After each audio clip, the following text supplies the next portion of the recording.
하나님 말씀 사도행전 2장 41절 42절입니다.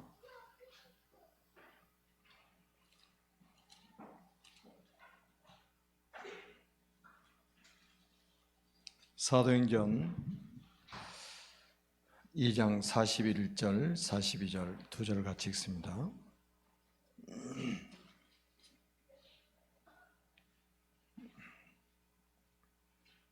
시작.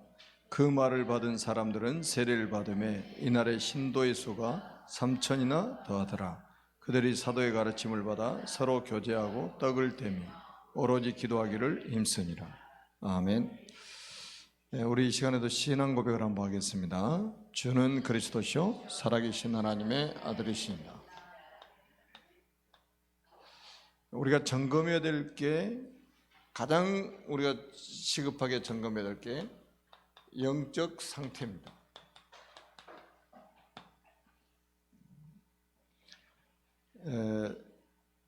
지금 나라마다 이제 경제력 또 군사력 이런 걸 기준으로 해서 강대국이다 약소국이다 이런 거 판단하잖아요. 자, 우리는 그 말씀을 계속 들으면서 이제 우리가 그 치유받아야 될 부분들을 우리가 좀 찾았잖아요. 출애굽기 1장 6장 이스라엘 백성들의 영적 상태를 한번 보세요. 노예가 될 수밖에 없는 영적 상태입니다. 그러니까 요셉과 그 시대 사람이 다 죽고, 요셉과 그 시대 사람이 다 죽었다. 요셉과 그 형들과 그대 시대 사람이 다 죽었다. 그러니까 가장 중요한 부분들이 후대에게 전달이 안 되고 있다는 거예요. 그러니까 전달할 수 있는 힘이 없는 거죠, 한마디로. 그래서 결국은 이스라엘 백성이 노예가 된 거예요. 자, 우리가 예레미야 예가 4장 4절에도 보니까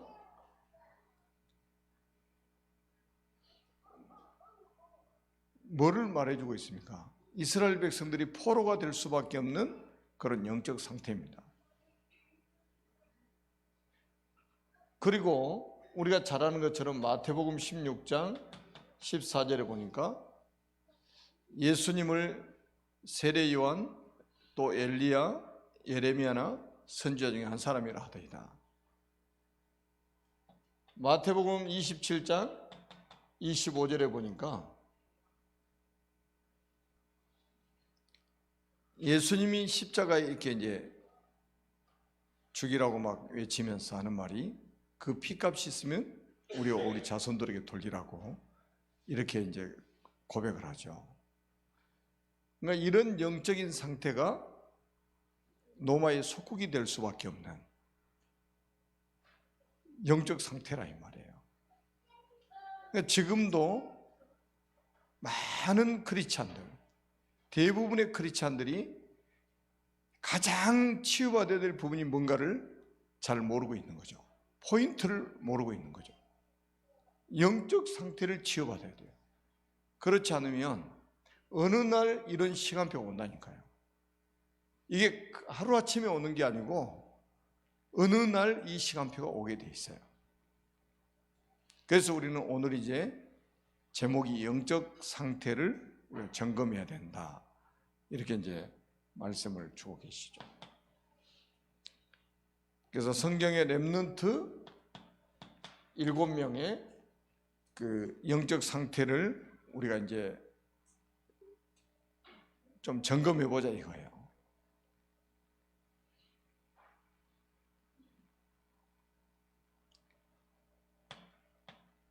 첫 번째 나온 사람이 이제 요셉이죠. 창세기 39장 1절에서 6절 우리 너무 잘 아는 내용이죠. 노예로 가도 하나님이 요셉과 함께 하시니까 그 형통한 자가 되었다고 성경 말씀을 하고 있습니다. 환경 탓하면 안 된다는 거죠. 노예로 갔는데도 하나님이 함께 하시면 아무것도 문제될 것이 없다. 아멘? 그리고 요셉의 영적 상태 보세요. 41장 38절. 이와 같이 하나님의 영에 감동된 사람을 우리가 어디서 찾을 수 있겠느냐. 불신자가 봐도 이 정도면 승리할 수밖에 없는 거죠. 우리 렘넌트들 이렇게 키워야 된다 이 말이죠. 출애굽기 3장 1절에서 20절입니다. 모세죠. 모세가 호렙산에서 굉장히 중요한 체험을 하게 되죠. 그러니까 80년 만에 어렸을 때 어머니한테 들었던 그 언약의 하나님을 만나게 됩니다. 그러면서 이제 붙잡은 게 뭐예요? 희생제사를 드려라. 희생제사를 드려라. 이 언약을 딱 붙잡고 모세가 40년 동안 어떻게 쓰임받았는가를 한번 보세요.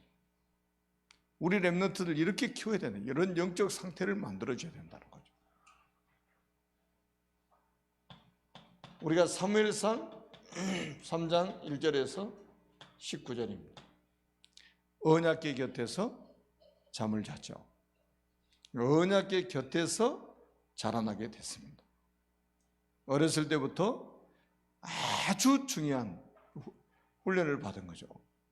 그러니까 어렸을 때 우리 렘넌트들이 어디서 자라느냐 이거 중요하고요. 어떤 선생님을 만나느냐 이거 중요하고, 어떤 부모를 만나는 얘기 아주 굉장히 중요합니다. 핵심 아닙니까? 언약궤 곁에서 잠을 잤다. 어렸을 때 이게 전부예요. 이게 사실은. 시편 78편 70절에서 72절입니다. 다윗에 관한 이야기죠. 믿음과 실력을 갖추고 영성과 지성을 겸비하고 하나님을 알고 세상을 아는 복음 엘리트로 자라났죠.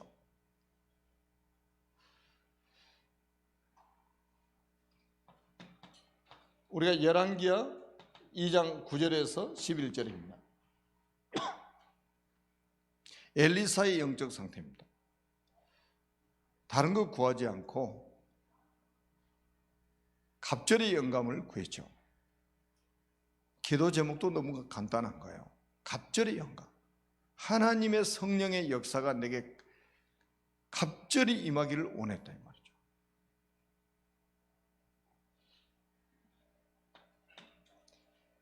자, 이사야 6장 1절로 12절에 보니까 이사야가 하나님의 성전에 들어가서 기도하다가 서랍들이 날개짓하면서 하나님을 찬양하는 모습을 보게 되죠. 그리고 거기서 굉장한 메시지를 받게 됩니다. 그게 13절이잖아요.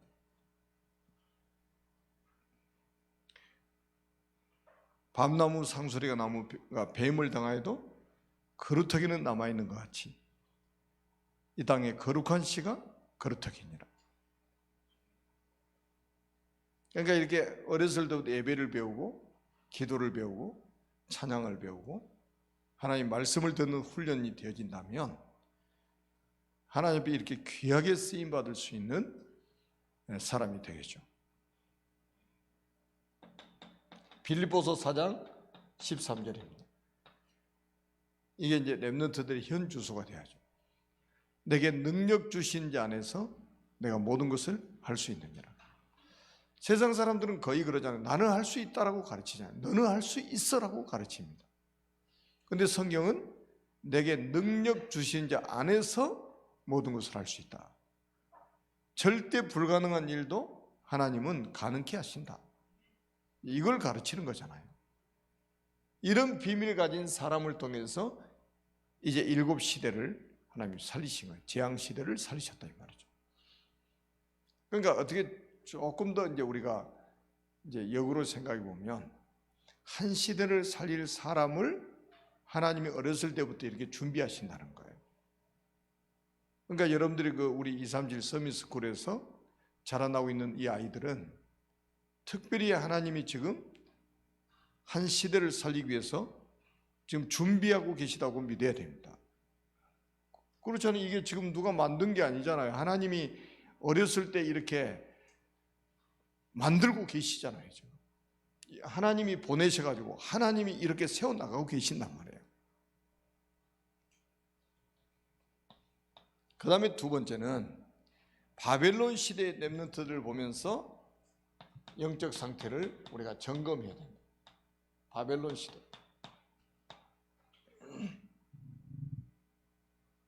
그게 바로 우리가 첫째는 다니엘서 1장 8절에서 9절입니다. 세상 사람들은 아주 성공의 눈이 멀어 있잖아요. 어떤 수단과 방법을 가리지 않고라도 자기 자녀가 성공할 수 있다면 오케이라. 그런데 이 다니엘은 한번 보세요. 포로로 잡혀갔는데 왕족 아닙니까? 이 사람들이 다 1차 포로 시대에 잡혀간 사람들이란 말이에요. 완전히 인재들이죠. 엘리트들이죠. 이 사람들을 환관으로 쓰기 위해서 특별한 대우를 합니다. 왕의 상에서 나오는 진미를 먹도록 만들어요. 그런데 그리고 왕궁 교육을 시킨단 말이에요. 아주 엘리트 교육을 시킵니다. 그런데 왕이 내리는 그 진미를 거절하잖아요. 뜻을 정했다고 나옵니다. 왜요? 우상 앞에 제사를 지내고 나오는 음식이기 때문에 거절하는 거예요. 여러분, 왕의 명령을 거절한다? 이거는요, 생명을 걸어야 가능한 거란 말이죠. 이 정도로 이 사람들은 어렸을 때부터 영적 상태가 하나님을 향한 영적 상태, 그 어떤 것하고 타협하지 않는 영적 상태, 이거를 가지고 있었던 거예요. 그러니까 오직의 신앙을 가지고 있는 거죠. 오직의 신앙. 그러니까 지금 우리 렘넌트들 한번 이걸 비교하면서 생각해 보시라니까요. 그러니까 하나님이 어렸을 때부터 이미 하나님 이렇게 키우신 거예요. 바벨론으로 끌려가기 전부터 이 사람들은 이런 영적인 상태를 가지고 바벨론으로 간 거예요. 바벨론에서 누가 키웠습니까? 아니에요. 바벨론으로 잡혀갈 때에 이런 영적 상태를 가지고 간 거예요. 그러니까 포로로 잡혀간 것처럼 보이지만 사실은 선교사죠. 하나님이 거기 묻혀서 바벨론 선교하러 보내신 거죠. 자, 우리 렘넌트들이 이 정도로 딱 세워지도록 우리가 사역을 사실은 해야 되잖아요. 그리고 이제 또 다니엘서 3장 8절에서 24절입니다. 우리 너무 잘 알잖아요. 다니엘의 새 친구들, 새 청년들이죠. 왕의 금시상한테 절하지 않으면 극렬히 타는 풀무불에다가 집어넣겠다고 조서가 내려왔어요. 그런데도 보세요. 절하지 않아요. 그래서 나중에 이제 왕 앞에 이제 끌려 나왔죠. 그래서 이제 왕이 기회를 주잖아요. 근데 한 번만 절을 하고 돌아서서 얘기하면 되잖아요, 이제. 거의 그렇게 살잖아요. 우리가 한 번만 절하고 회개해버리면 이제 그 자리 그냥 보존되고 말이죠. 그 성공한 자리 보존되잖아요, 이게. 여러분, 그 포로로 잡혀간 사람 중에 성공한 사람들 아닙니까? 근데 그 자리 그 자리가 보통 자리입니까? 평생 먹고 살 수 있는 자리고 보장된 자리 아닙니까? 근데 왕명을 거역한다? 여러분, 모든 지 박탈이요. 먹고 사는 거 다 박탈이요. 그리고 지금 뭡니까? 완전히 사형에 처하는 거예요. 그것도 극렬히 타는 풀무불 속에다 집어넣어버리겠다는 거예요. 그런데도 타협하지 않잖아요. 그러면서 뭐라고 그럽니까? 이 풀무불 속에 들어가면 하나님이 능히 건져주실 것입니다. 우리는 여기만 해도 아멘 해야 되잖아요. 진짜 아멘이죠. 여기까지 신앙 고백해도. 근데 그 다음에 더 중요하지. 하나님이 우리를 구하지 않으셔도 우리는 왕 앞에 절을 못합니다. 절하지 않겠다. 이 신상 앞에 절하지 않겠다. 이 사람들의 영적 상태입니다. 용기를 가지고 한 게 아니고 이 사람들의 영적 상태라니까요. 거의 대부분 직장 가면 타협하잖아요. 불신자들은 타협하잖아요. 승진해야 되고 성공해야 되고 그러니까. 불이익을 당하지 않으려고 말이죠. 그게 그 사람의 영적 상태인 거예요. 그런데 여기 보세요. 완전히 뭐 타협이라는 게 없어요.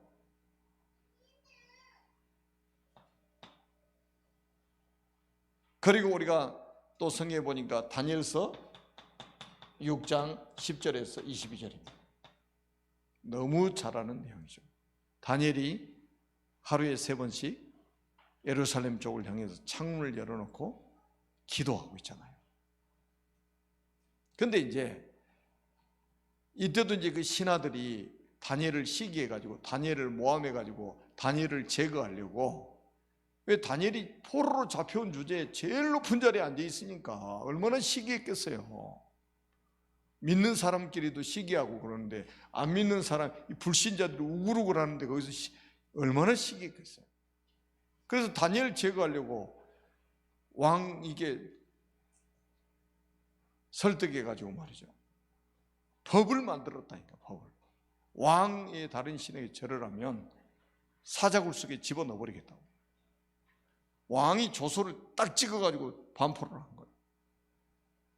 그런데 그 다니엘서 6장 10절에는 뭡니까? 전에 행하던 대로 그 조서를 이미 인장이 찍힌 걸 알고 있으면서도 전에 행하던 똑같이 하루 3번씩 감사하면서 하나님께 기도했다는 거예요. 창문 딱 열어놓고 말이죠.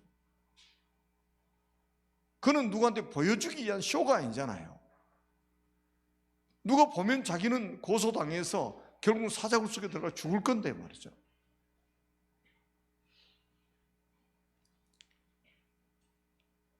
다니엘은 자기가 차라리 죽음을 선택하는 거죠. 완전히 뭐 순교자적인 그런 사람, 살아있는 순교자들이죠, 사실은. 다니엘의 3 청년도 마찬가지고.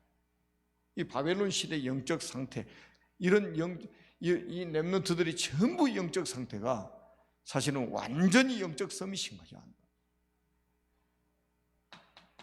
그리고 우리가 에스더서 4장 1절에서 우리가 16절에 보니까 에스더 왕비 나오잖아요.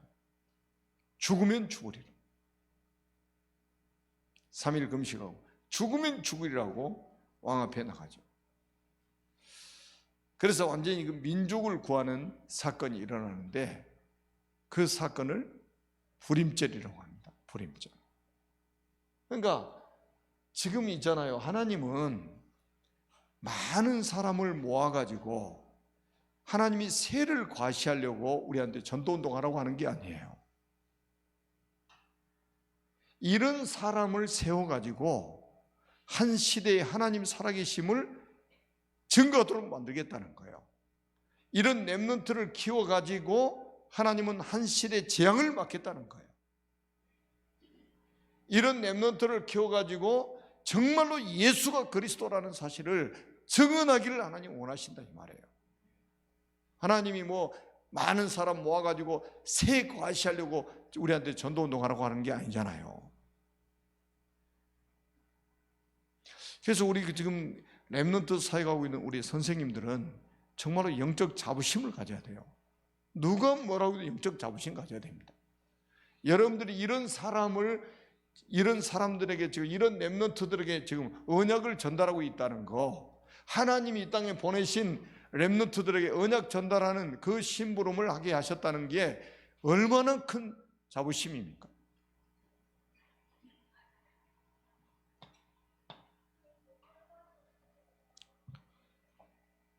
우리가 그러니까 조금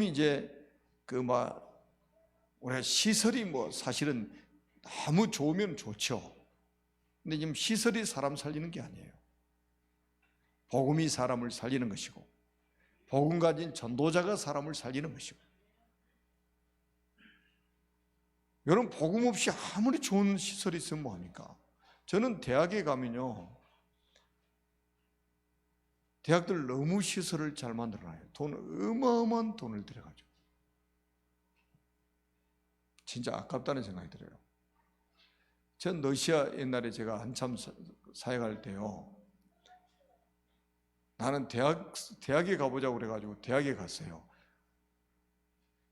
문부터 이상해요. 이거 대학이라는데 어디 이게 대학이냐고. 또 대학 안에 들어갔어요. 들어갔는데 의자들이, 이제 대학 안에 의자들이 우리 옛날에 초등학교 다닐 때 비슷한 의자요. 대학의 강의실의 의자가. 아니 이게 대학이라고요? 그랬더니 저한테 그러더라고요. 목사님 우습죠. 대학 아닌 것 같죠. 그런데 완전히 우리나라 대학 깜치는 거예요. 전문인들 키워내는데 아주 뛰어난 전문인들 키워내는 학교라는 거예요. 우리나라 대학은 막 껍데기만 엄청나게 화려하게 만들어놨죠. 여러분, 학생들 전부 다 그러는 게 아니지만 완전히 먹자판이고 놀자판이고, 그러다 이제 대학 졸업해도 뭐 이게 할 게 없다 이 말이죠. 여러분, 러시아 같은 나라는요, 아주 막 음악적으로 이게 뭐 굉장히 세계적으로 뛰어납니다. 그런데 대학에 가면 너무너무 초라한 거예요.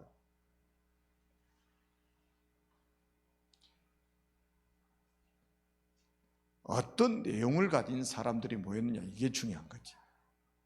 아멘? 아니, 어떤 내용을 가진 사람이, 이게 중요한 거죠. 포장지가 중요합니까? 내용이 중요합니까? 요즘에 뭐 상품을 하나 사도 막, 야, 나 막 포장 뜯어보면요, 막 이게 뭐, 야, 그 포장 정말로 화려하죠. 그 포장값이 아마 그 내용물보다 돈이 더 들어갈 것 같아, 내가 봤을 때. 사람 속이는데 아주 뛰어나죠.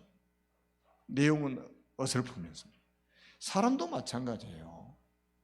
내용이 꽉 차는 사람은요, 말도 잘 안 합니다, 함부로. 내용 있는 사람은요, 말도 함부로 하지 않습니다. 내용이 없는 사람들이 자꾸 이런 말 저런 말 하지, 내용 있는 사람들은 잘 말하지 않아요. 우리가 이제 초대교회를 보면서 우리가 영적 상태를 점검해야 된다.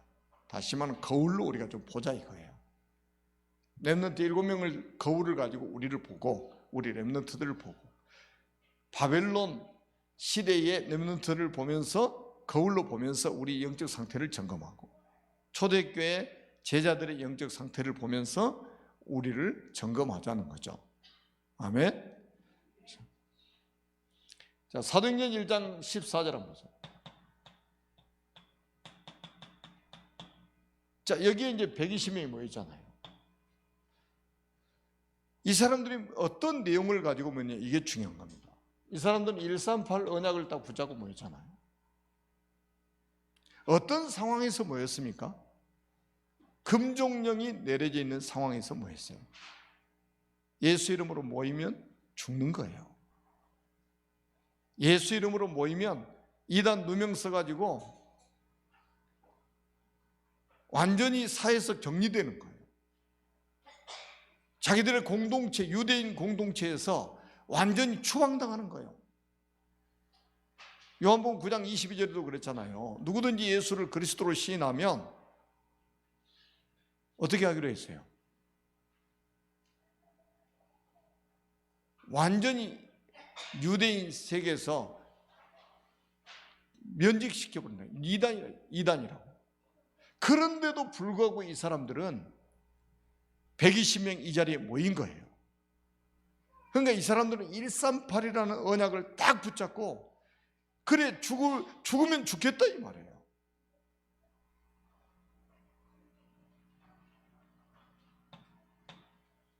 여러분 지금 시국에는 어떤 상황인 줄 아세요?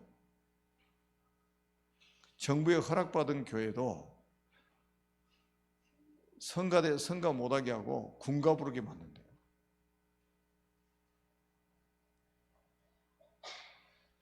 그런 핍박 속에서 지금 믿음을 지키고 있는 사람들이 있어요. 우리가 지금 이 얼마나 좋은 환경에서 하나님이 이런 기회를 주어 마음껏 복음 전하고 마음껏 찬양하고 예배할 수 있는 이런 환경을 주셨다는 거, 이거는 정말로 우리에게 어떻게 보면 마지막 기회라고도 볼 수 있습니다. 이런 환경이 온다면 어떻게 되겠어요?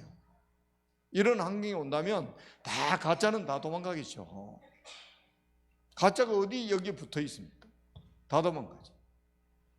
그래서 지금 뭐라고 말하냐? 진짜 제자 찾는 기회다. 진짜 제자 찾는 기회다. 핍박은 제자 찾는 기회다. 너무 좋을 때는 누가 제자인지 잘 분간을 못하는 거죠. 자, 사도행전 2장 1절로 13절입니다. 마가다락방에 모인 성도들은 전부 성령 충만 받았죠. 한 사람도 빠지지 않고 성령 충만 받았습니다.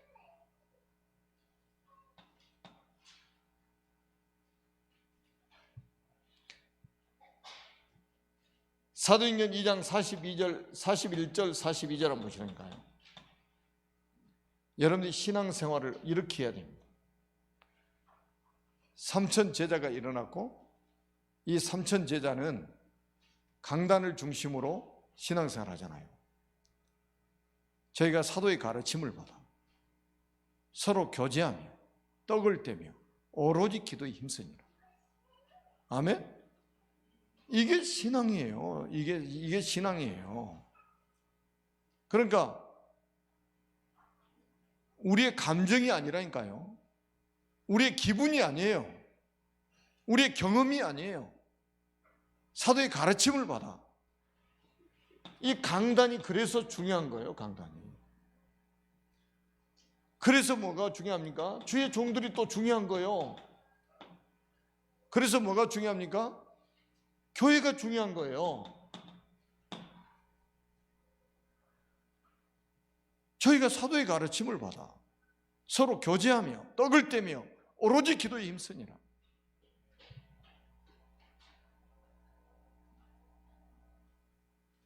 그래서 하나님은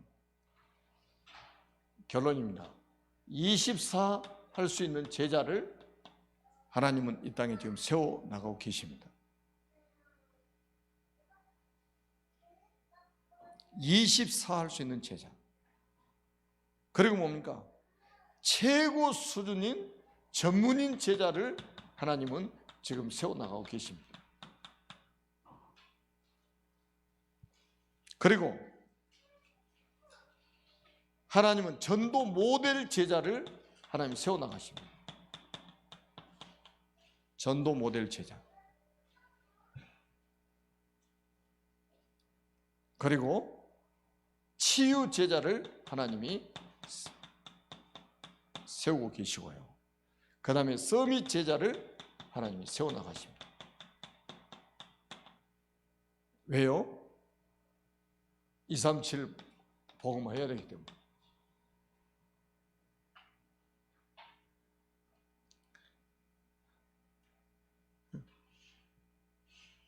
그러니까 우리가 이제 우리의 목표는 뭡니까? 하나님의 절대 목표는 237 복음화예요. 아무도 막을 수 없습니다. 그래서 제자에서 제자로 이어지는 이 세계 복음화, 그 언약은 반드시 성취될 것이고 거기에 쓰임받는 사람이 축복의 사람이죠. 아멘. 기도하겠습니다. 살아계신 하나님 아버지 은혜를 진심으로 감사합니다. 우리 교회를 2000년 만에 회복된 성령적인 전도운동의 대열 속에 있게 해주신 것 감사합니다. 우리 모든 성도들이 이 대열 속에서 절대 제자로 쓰임받게 해주시고 우리 렘넌트들이 렘넌트 7명의 그 영적 상태를 회복하게 하시고 바벨론 시대의 렘넌트들의 영적 상태를 회복하게 하시고 초대교회 제자들의 영적 상태를 회복해서 한 시대를 살리는 대표적인 축복을 누리는 렘넌트들이 되게 하여 주옵소서. 이 시간 이후에도 찬양하고 기도할 때 보좌의 축복으로 함께하여 주옵소서. 예수 그리스도의 이름으로 간절히 기도드립니다. 아멘.